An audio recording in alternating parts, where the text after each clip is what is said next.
आज हम भारतीय संविधान के एक बहुत ही दिलचस्प और एक बहुत ही जरूरी हिस्से को समझने वाले हैं। राज्य के नीति निदेशक सिद्धांत यानी डीपीएसबी। ये सिद्धांत एक तरह से मॉडर्न इंडिया के लिए एक गाइडिंग ब्लूप्रिंट की तरह है। तो चलिए इसमें जरा गहराई से उतरते हैं।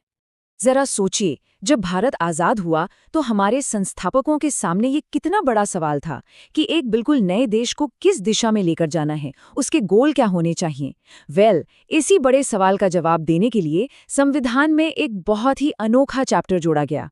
और वो जवाब था डीपीएसपी, मतलब directive principles of state policy. ये हमारे संविधान के पार्ट 4 में आर्टिकल 36 से 51 तक दिए गए हैं। आसान भाषा में कहें तो ये सरकार के लिए एक मॉरल कंपास की तरह है, एक तरह के दिशा निर्देश हैं जो बताते हैं कि एक वेलफेयर स्टेट, मतलब एक कल्याणकारी राज्य बनाने के लिए क्या क्या किया जाना चाहिए। और पता है मजे की बात, ये आइडिया सिर्फ हमारा नहीं था, हमने इसकी प्रेरणा आयरलैंड और स्पेन के संविधानों से भी ली थी। तो डीएसपीज को अक्सर संविधान की आत्मा कहा जाता है। और क्यों?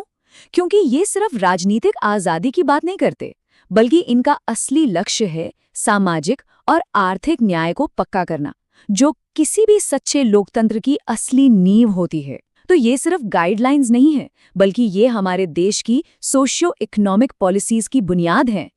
अब ये जो लाइन आप देख रहे हैं ये बहुत बहुत जरूरी है। आर्टिकल 37 साफ साफ कहता है कि हाँ, आप इन्हें लागू करवाने के लिए कोर्ट तो नहीं जा सकते, लेकिन देश को चलाने के लिए, देश के शासन के लिए ये फंडामेंटल हैं, मौलिक हैं।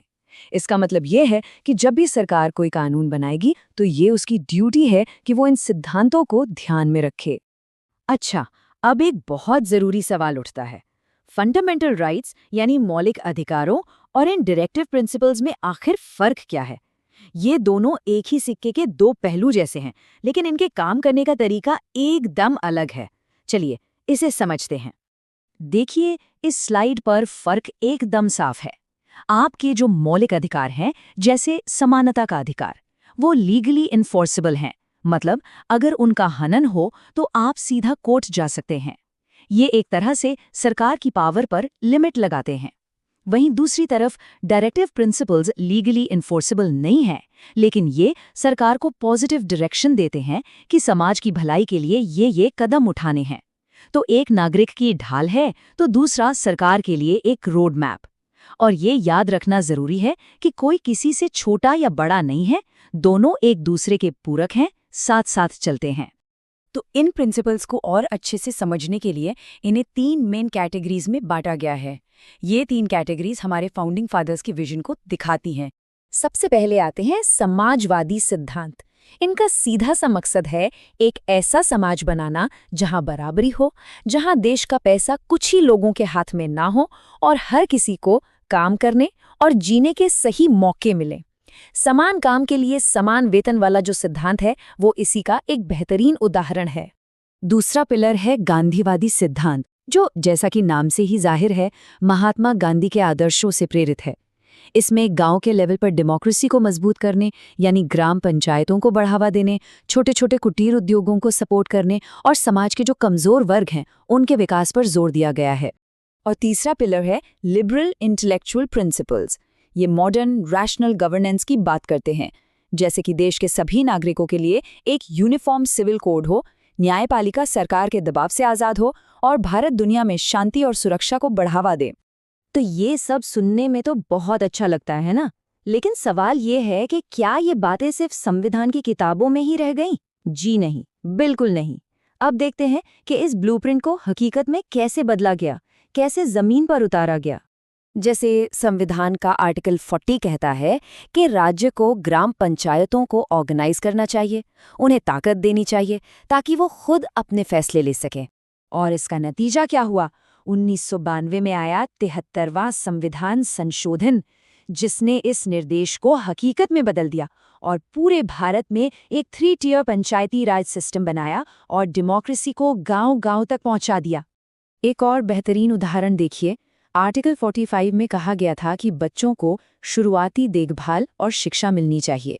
और ये आइडिया इतना पावरफुल था, इतना ज़रूरी था कि 2002 में 86वें संशोधन के जरिए इसे डायरेक्टिव प्रिंसिपल से उठाकर एक फंडामेंटल राइट बना दिया गया। आर्टिकल 21A, जिसे हम राइट टू एजुकेशन एक्ट के तौर पर जानते हैं, वो यहीं से आया। और ये लिस्ट यहीं ख़त्म नहीं होती। मिनिमम वेजेस एक्ट से लेकर मटर्निटी बेनिफिट एक्ट तक, बंधुआ मजदूरी को ख़त्म करने वाले कानून से लेकर वाइल्ड लाइफ प्रोटेक्शन एक्ट तक, इन सब की जड़ें कहीं न कहीं इन्हीं डायरेक्टिव प्रिंसिपल्स में हैं। इन्होंने भारत के सामाजिक और आर्थिक ताने बाने को सचमुच आकार दिया है।